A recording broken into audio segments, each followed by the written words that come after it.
Some of the most vulnerable and troubled citizens among us herded into vans like stray animals. Ricky Singh was one of the 91 street dwellers captured on Monday evening by the Port of Spain City Corporation.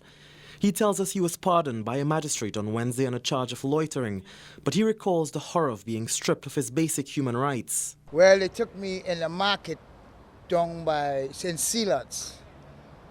They are beating me there, they kicked me. I was being treated. I had my civil rights taken away from me. I couldn't understand what was going on. They kept me there for quite a while without feeding me, without giving me anything. I've gotten weak. All I knew, they took me, bathed me, gave me some clothes, and tell me, let's go.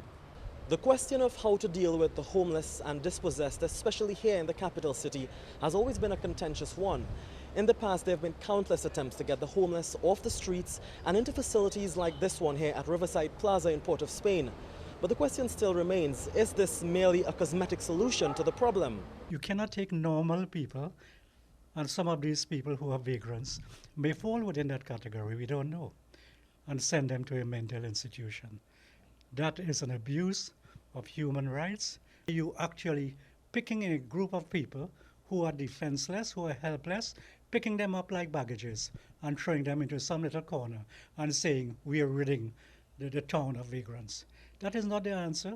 Ian Siwai resorted to living on the streets after he was deported from the United States. Being homeless is not his choice, but he says his circumstances does not change the fact that he is a human being.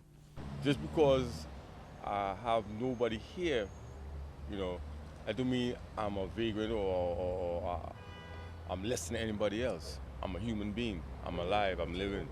The stereotype of being mentally unstable is one he completely rejects.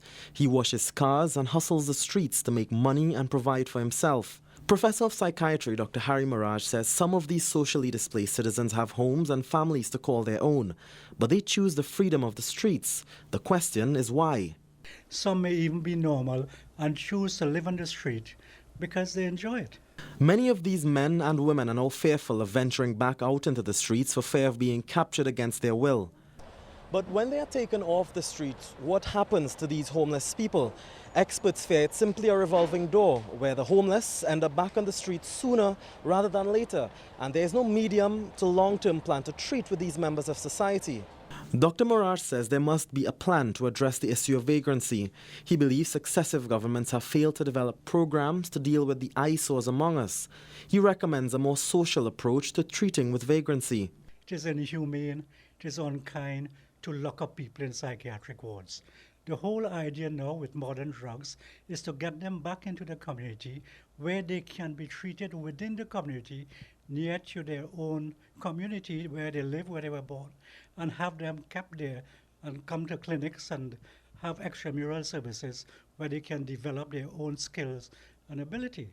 Dr. Mirage believes each socially displaced citizen must be assessed and treated individually, since their cases and stories are unique and wide-ranging. 91 vagrants were removed from the streets on Monday, but with no rehabilitative plan, Dr. Mirage says there'll be 91 more before we know it. For CNC3, I'm Kamal Georges.